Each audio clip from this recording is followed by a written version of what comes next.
సామెతల గ్రంథము 9వ అధ్యాయము మొదటి వచనములో జ్ఞానము నివాసము కట్టుకొని దానికి 7 స్తంభములు చెక్కుకొనినది.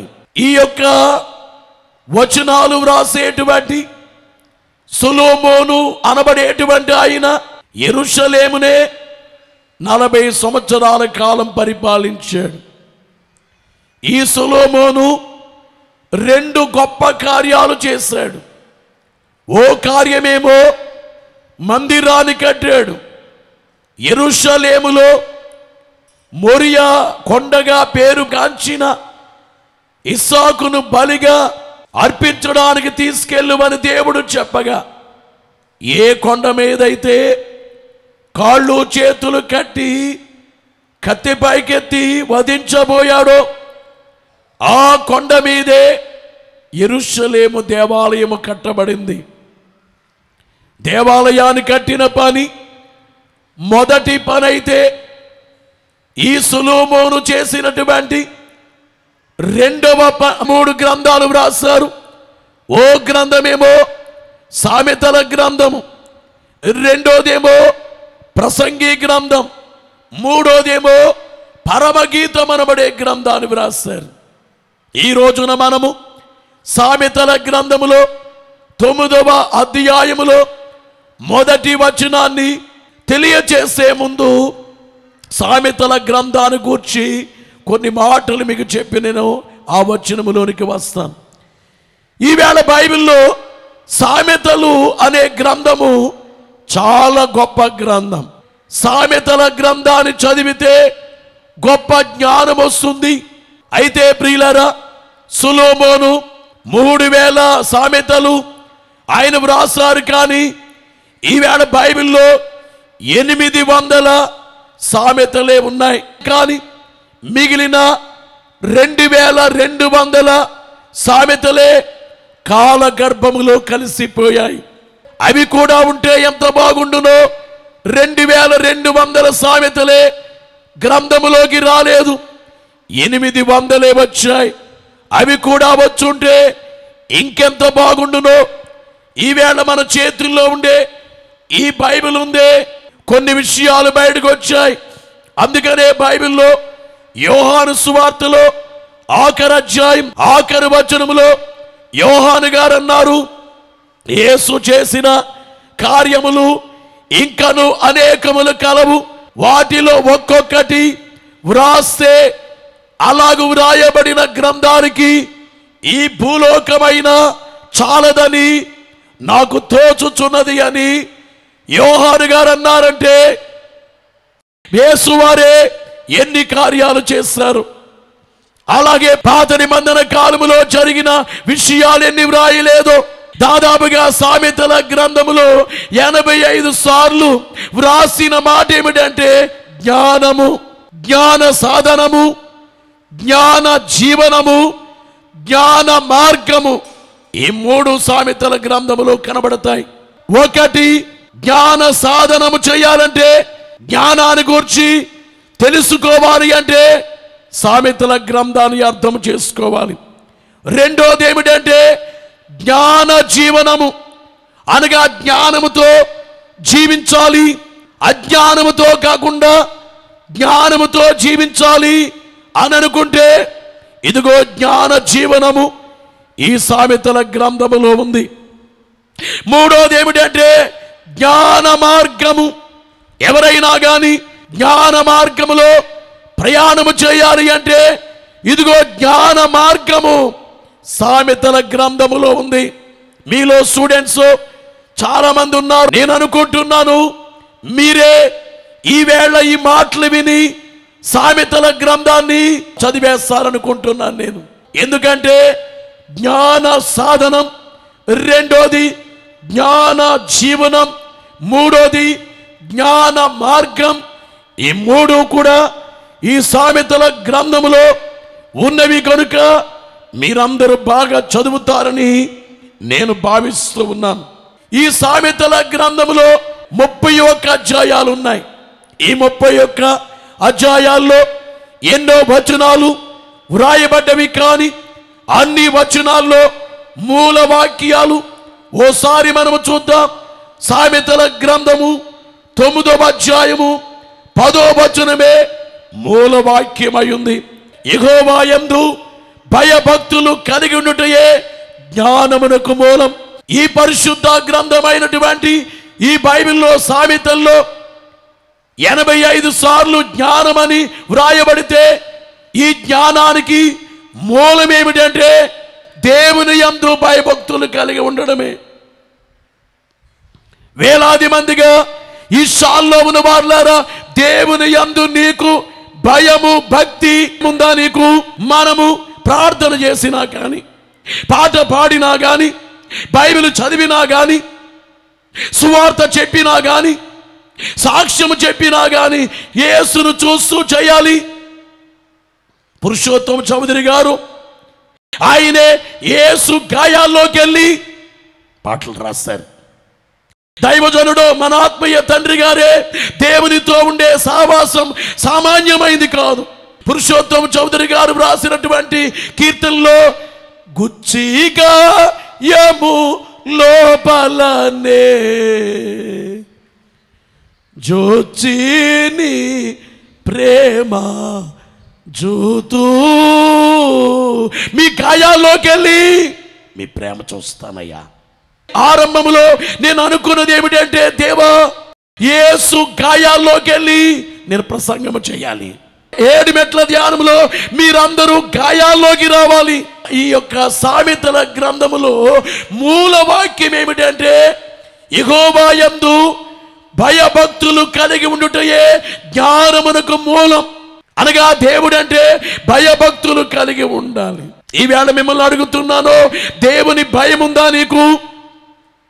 మీ తల్లిదండ్రి అంటే భయము, మా అమ్మ ఏమంటుందో, నానేమంటాడో, మా ఊర్లో వాళ్ళు ఏమంటారో, ఊర్లో వాళ్ళకి భయపడుతున్నావు, సమాజానికి భయపడుతున్నావు, భర్తకు భయపడతావు, భార్యకి భయపడతావు, పిల్లలకి భయపడతావు, తల్లిదండ్రులకు భయపడతావు. కానీ దైవ భయము నీకుందా? సామెతల గ్రంథము 15వ అధ్యాయము 33వ వచనములో యెహోవా యందు భయభక్తులు కలిగి ఉండుట జ్ఞానాభ్యాసమునకు సాధనం. అబ్రాహాము గారే తన భార్య అయినటువంటి శారాను తీసుకుని ఓ ప్రాంతములో నివసిస్తున్నారు.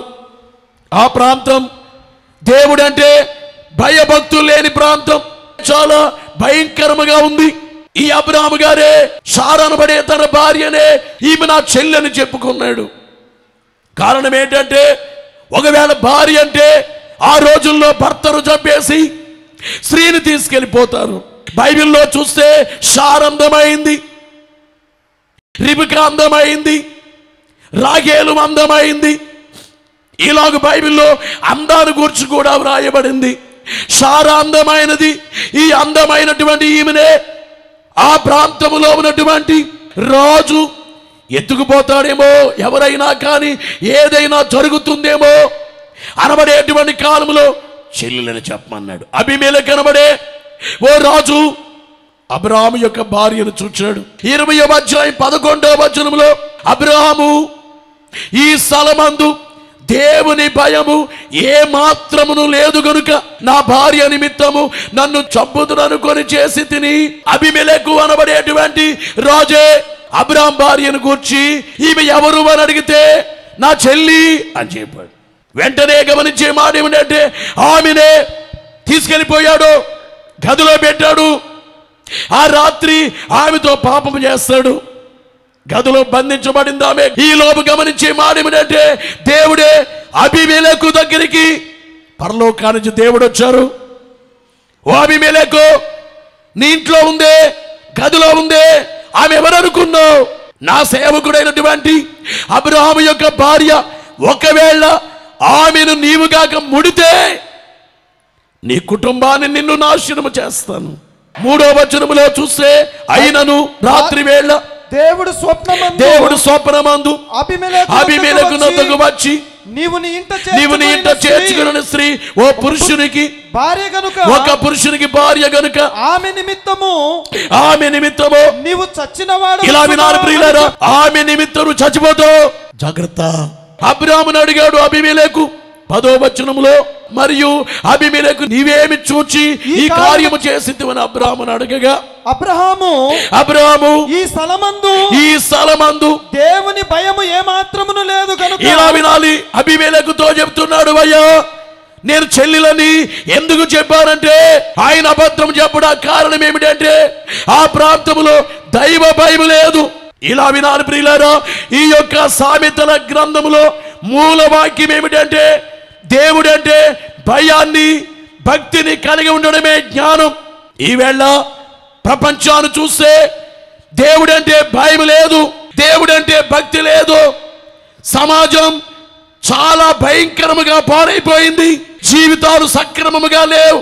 మీ అందరికి చెప్పే మాట ఏమిటంటే బైబిల్లో సామెతల గ్రంథములో 31 అధ్యాయములో మూల వాక్యాలు ఏమిటంటే యెహోవా యందు భయభక్తులు కలిగి ఉండడమే జ్ఞానానికి మూలం. ఈవేళ నిన్ను అడుగుతున్నాను, దేవుడంటే భయభక్తి నీకుందా? ఓవేళ ఇంతవరకు లేకపోతే ఈ రోజైనా మారు. దేవుడంటే భయభక్తులు ఉంటే నీ జీవితంలో శాంతిగా జీవిస్తావు. వ్యభిచారము చేసిన వాడికి సమాధానం ఉండదు, దొంగతనాలు చేసిన వాడికి సమాధానం ఉండదు, మద్యపానము సేవించే వాడికి సమాధానం ఉండదు, పాప మార్గములో వెళ్ళే వాడికి సమాధానం ఉండదు. గమనించే మాట ఏమిటంటే నిజమైన సమాధానం ఎక్కడ? దైవ సన్నిధిలోనే. దేవుడంటే భయభక్తులు కలిగి ఉంటే నువ్వు సమాధానాన్ని పొందుతావు. అసలు జ్ఞానం అంటే ఏమిటి? చాలా మంది జ్ఞానం అంటే కంప్యూటర్ కనిపెట్టారు, అదే జ్ఞానం. మా ఇంట్లో అబ్బాయి ఉన్నాడండి, చాలా జ్ఞానంగా ఉంటాడు. మా అమ్మాయి చాలా జ్ఞానవంతురాలు. జ్ఞానం అంటే అది కాదు. ఈవేళ విమానం కనిపెట్టినా, కంప్యూటర్ కనిపెట్టినా, పేపర్ కనిపెట్టినా, పెన్ను కనిపెట్టినా ఇదంతా జ్ఞానం కాదు, విజ్ఞానం. జ్ఞానానికి అర్థం ఏమిటి? జ్ఞానం అంటే దేవుని గురించి తెలుసుకోవడమే జ్ఞానం అనగా. గమనించే మాట ఏమిటంటే జ్ఞానం అంటే దేవుడు ఎవరో, దేవుడు ఏంటో, దేవుని కార్యం ఏంటో నీకు తెలియాలి. ఏది కనబడితే అది దేవుడు అంటావు. ఏముంది జ్ఞానము నీకు? ఫలాంది దేవుడు, నీరు దేవుడు, గాలి దేవుడు, మనిషి దేవుడు. గమనించేటువంటి మాట ఏమిటంటే అప్పిచ్చిన ఆయన దేవుడు, గురువు దేవుడు. దేవుడు అనే పదాన్ని ఎవరికి అన్వయించిన పాపం చేస్తున్నట్లే. ఆ పాపమే వ్యభిచారం కంటే పెద్ద పాపం. అందుకనే బైబిల్లో దేవుడు చెప్పిన మాట ఏమిటంటే నీ దేవుడిని యెహోవాను నేనే, నేను తప్ప వేరొక దేవుడు నీకు ఉండకూడదు. బలో యేసు మహారాజుకు. జ్ఞానం అంటే దేవుని గురించి తెలుసుకోవడమే. జ్ఞానం అంటే దేవుడే. నీలో యేసు వారు ఉన్నారంటే జ్ఞానం ఉన్నట్టే. సామెతల గ్రంథము 8వ అధ్యాయము 23వ వచనము నుండి అనాది కాలము మొదలుకొని మొదటి నుండి భూమి ఉత్పత్తి అయిన కాలమునకు పూర్వం నేను నియమింపబడి తిని, ప్రవాహ జలములు లేనప్పుడు, నీళ్లతో నిండిన ఊటలు లేనప్పుడు నేను పుట్టి తిని, పర్వతములు స్థాపింపబడక మునుపో, కొండలు పుట్టక మునుపో, భూమిని దాని మైదానమును ఆయన కలుగు చేయక మునుపో, నేల మట్టిని రవ్వంతయు సృష్టింపక మునుపో నేను పుట్టి తిని, ఆయన ఆకాశమిక విశాలమును స్థిరపరిచినప్పుడు, మహాజలముల మీద మండలమును నిర్ణయించినప్పుడు నేనక్కడ నుంటిని, ఆయన పైన ఆకాశమును స్థిరపరిచినప్పుడు, జలధారణను ఆయన బిగించినప్పుడు, జలములు తమ సరిహద్దులు మేరకుండునట్లు ఆయన సముద్రమునకు పొలిమేర ఏర్పరిచినప్పుడు, భూమి యొక్క పునాదులను నిర్ణయించినప్పుడు నేను ఆయన యొద్ద ప్రధాన శిల్పినై అనుదినము సంతోషించుచు నిత్యము ఆయన సన్నిధిని ఆనందించుచుంటిని.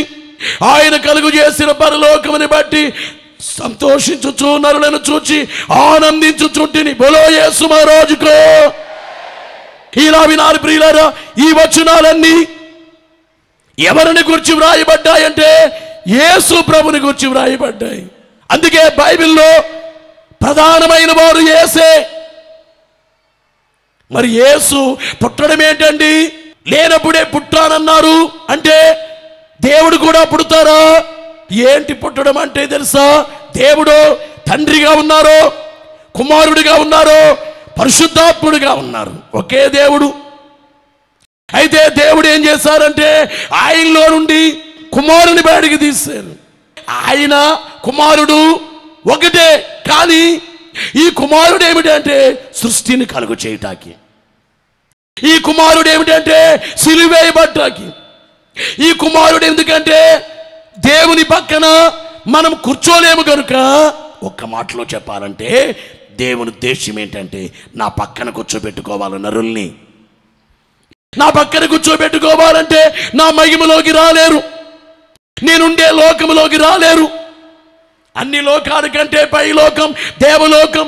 దేవలోకములో దేవుని మహిమే, దేవలోకములో దేవదూతలు ఉండరు, దేవలోకములో నరులు ఉండరు, దేవలోకములో సృష్టి ఉండదు, ఏ జీవరాశి ఉండదు, ఉండలేదు. దేవుడు ఏమనుకున్నారంటే నా దగ్గర ఏది ఉండలేదు, దేవదూతలు కానీ మనుషులు కానీ ఉండలేరు కనుక నాలో నుంచి ఓ రూపం బయటకు తీస్తాను, నా కుమారుని తీస్తాను. ఆ కుమారుణ్ణే తీసి ఆ కుమారుని పక్కనే, అందుకనే బైబిల్ చెప్పేది ఏమిటంటే నీవు నా కుమారుడు, నేను నిన్ను కని ఉన్నాను అంటే తండ్రి కుమార ఒకటే. దేవుడు ఏంటంటే నేనే, అయితే నేనే ఓ కుమారుడిగా మారతాను. ఆ కుమారుని పేరే యేసు. యేసును గూర్చి వ్రాయబడినటువంటి విషయాలు మనము గమనించినప్పుడు ఈ 8వ అధ్యాయము 23వ వచనము నుండి అనాది కాలము మొదలుకొని మొదటి నుండి భూమి ఉత్పత్తి అయిన కాలమునకు పూర్వం నేను నియమింపబడ్డాను. తండ్రి చేత నియమించబడ్డారు. యేసు ఎప్పటి నుంచి ఉన్నారో అనాది నుంచి ఉన్నారు. అందుకే చాలా మందికి అనాథ అంటే అర్థం కాదు. చాలా మంది ఏమంటారు యేసు ప్రభు అంటే అమెరికా దేవుడు, నిన్నగాక మొన్న అన్నట్టుగా 2000 సంవత్సరాల దేవుడు. యేసు ప్రభు ఎప్పటి నుంచి ఉన్నారో తెలుసా? ఈ భూమిని ఆకాశాన్ని ఏమీ లేని కాలము నుంచి, అనాది కాలము, ఆది లేనప్పుడు, ఏదియు లేనప్పుడు, ఆది లేని కాలములో, ఏది లేని కాలములో దేవుడొంటరిగానే తేజరిల్లు, దేవుడొంటరిగానే తేజరిల్లారు. వెలుగు బలము పవిత్రత అద్యంతరహితము ఆయన కళ. వెలుగు బలము పవిత్రత అద్యంతరహితం ఆయన కళ. దేవదూతలు లేరు, దివి లేదు, దేవదూతలు లేరు, దివి లేదు, భువి లేదు, దివి లేదు, భువి లేదు. సూర్య చంద్రులు లేవు, చుక్కలు లేవు, సూర్య చంద్రులు లేవు, నక్షత్రాలు లేవు, చెట్లు చేమలు లేవు, జీవరాశులు లేవు, దాగోను లేడు, ఆదాము లేడు. దాగోనంటే సైతాను, ఆదామంటే ఆదినరుడు. సర్వమున్ శూన్యముగా నుండే సర్వమును శూన్యముగా ఉంది. చప్పుడన్న మాటయే లేదు, దేవుని మహిమ తప్ప. చప్పుడన్న మాట లేదు, దేవుని మహిమ తప్ప. దీనినే బుధులు అనాది అందరూ. దీనికి పేరే అనాది. అయ్యో, అనాది అంటే దేవదూతలు లేకుండా, భూమి లేని కాలం, ఆకాశము లేని కాలం, నక్షత్రాలు లేని కాలం, సూర్యుడు లేని కాలం, ఏమీ లేని కాలం, దేవుడు ఒంటరిగా ఉండే కాలం. దేవుడు ఒక్కరే ఉన్నారు. ఎవరైనా కానీ దేవుడు ఎప్పటి నుంచి ఉన్నారు అంటే ఆ ప్రశ్న వేయకూడదు. ఎందుకంటే దేవునికి ఆది లేదు, అంతము లేదు. నీకైతే నాకైతే ఆరంభం ముందు ముగింపు ఉండొచ్చు, కానీ గమనించే మాట ఏమిటంటే యేసు నమ్మితే ముగింపు లేదు. ఈరోజు మీకు చెప్పే మాట ఏమిటంటే నువ్వు యేసు నమ్మావంటే నీకు ముగింపు లేదు. ఎలాగంటే యేసు ఎలాగైతే యుగ యుగాలు ఎప్పుడూ దేవుడు ఉంటారో, మనం కూడా దేవుని దగ్గర చావు లేకుండా ఎప్పుడూ దేవుని దగ్గర ఉంటాం. బలో యేసు మహారాజుకో. యేసును నమ్మకపోతే ముగింపు ఉందా? ముగింపు ఉంది. ఎవరైనా కానీ యేసును నమ్మని వాళ్ళు, సిలువ దగ్గరికి రాని వాళ్ళు, యేసు చిందించిన రక్తాన్ని వృధా చేసిన వాళ్ళు, సిలువనే అవమానం చేసిన వాళ్ళు, సిలువ దగ్గరికే రాని వారు, సిలువ నాదునే జీవితంలోకి తెచ్చుకొని వాళ్ళు, యేసు నా ప్రభువు అని నమ్మని వాళ్ళు. అందుకే నేను ఎప్పుడు అంటాను, అన్ని పాపాల కంటే, దొంగతనాల కంటే, వ్యభిచారం కంటే, లేకపోతే లోకములో చేసే అన్ని పాపాల కంటే పెద్ద పాపం ఏమిటంటే పాపుల కొరకు సిలువ వేయబడిన యేసుని నమ్మకపోవడమే పెద్ద పాపం. మీ అందరికీ చెప్పే మాట ఏమిటంటే యేసు నమ్మినోడికి ముగింపు లేదు. యేసు నమ్మినోడికి ముగింపు ఉంది. దేవునికి ఆరంభము లేదు, ముగింపు లేదు. అన్ని కాలాల్లో దేవుడు ఉన్నారు. ప్రియులారా, యేసుని నమ్మిన వారికి ఈ మానవ శరీరం, ఈ క్షయమైపోయే శరీరం అక్షయ శరీరంగా మారిపోద్ది. ఈ శరీరానికి చావుంటుంది, మహిమ శరీరానికి చావుండదు. అక్షయ శరీరం, క్షయమైన ఈ శరీరమే అక్షయంగా మారిపోద్ది. యేసు నమ్మిన వ్యక్తికి చావు లేదు. ఈ చావు లేని జీవితం కోరుకున్నావా? చావు వచ్చే జీవితం కోరుకున్నావు? మీలో కొంతమంది ప్రార్థన చేస్తారు, దేవా నాకు ఆరోగ్యం ఇవ్వండి, సంతానం ఇవ్వండి, మేలు చేయండి, అప్పులు తీర్చండి. ఇవన్నీ అడుగు, తప్పు కాదు. కానీ వీటికంటే ఫస్ట్ ఏమడగాలంటే, దేవా మీ రాజ్యము మాకు కావాలి. మీ రాజ్యం శాశ్వత రాజ్యం, చావులేని రాజ్యం. బోలో యేసు మహారాజుకు. ఇంతకీ జ్ఞానం అంటే యేసు ప్రభువే.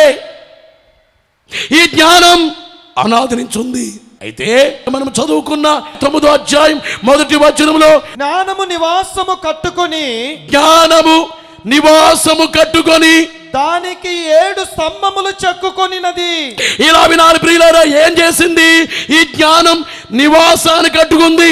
జ్ఞానము నివాసం ఏంటి? జ్ఞానం అంటే క్రీస్తే. 2000 సంవత్సరాల క్రితం జ్ఞానం ఈ లోకానికి వచ్చారు. ఆ జ్ఞానం క్రీస్తే.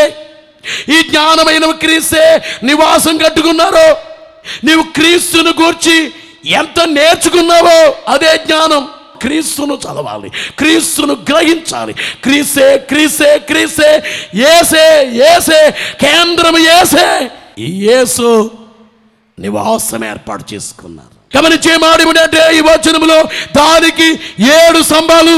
ఈ జ్ఞానం ఏం చేసిందంటే 7 స్తంభాలు చెక్కుకుంది. 7 స్తంభాలంటే యేసు ఆయన ఈ లోకములో జన్మించినప్పటి నుంచి ఆరోహణ వరకు జరిగినటువంటి కార్యములు 7 కార్యాలు. ఒక స్తంభం ఆయన జన్మమే. రోమాపత్రిక 9వ అధ్యాయం 5వ వచనంలో పితరులు వీరి వారు శరీరమును బట్టి క్రీస్తు వీరిలో పుట్టెను, శరీరాన్ని బట్టి క్రీస్తు వీరిలో పుట్టెను. ఈయన సర్వాధికారి అయిన దేవుడయ్యుండి. ఇలా వినాలి ప్రియులారా, పుట్టినటువంటి యేసే ఎలాంటి దేవుడు? సర్వాధికారి అయిన దేవుడు. అయ్యా, యేసు క్రీస్తు వారికి సర్వాధికారం ఉంది. అందుకే యేసు నమ్మినోళ్ళు ధైర్యంగా ఉంటారు. యేసు క్రీస్తు వారు జన్మించక పూర్వమే ఆయన గురించి వ్రాయబడింది. ప్రవచనాలు ఉన్నాయి. ఆది కాండములో 3వ అధ్యాయం 15వ వచనంలోను, యెషయా గ్రంథం 7:14లోను, మీకా 5:2లోను, యెషయా 9:6లోను అలాగే ఆయన పరిశుద్ధంగా ఉంటారు అని వ్రాయబడిన విషయాలు. యోబు గ్రంథం 14:4లోను, 15:14లోను, లూకా 1వ అధ్యాయం 31 నుంచి 35 వరకు, గలతీ పత్రిక 4వ అధ్యాయం 4-5 వచనాల్లో, అలాగే ఆయన జన్మించిన కాలంలో నక్షత్రం ఉదయిస్తుందని సంఖ్యాకాండం 24:17లో, మత్తయి సువార్త 2:1లోను, 2:9-10 వచనాల్లో ఆయన జన్మమే ఒక స్తంభం. ఆయన జీవితం ఓ స్తంభం. ఆయన జీవితం పరిశుద్ధమైంది. యోహాను సువార్తలో 8:46లో నాలో పాపమున్నదని మీలో ఎవడు స్థాపించును?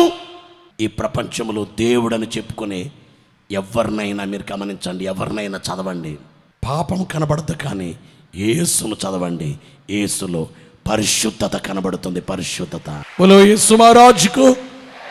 మూడో స్తంభమేమో ఆయన బోధలు, నాలుగో స్తంభమేమో ఆయన కార్యాలు, ఐదో స్తంభమేమో ఆయన మరణం, ఆరో స్తంభమేమో ఆయన పునరుద్ధానం, ఏడో స్తంభమేమో ఆయన ఆరోగ్యం. బోలో యేసు మహారాజుకు.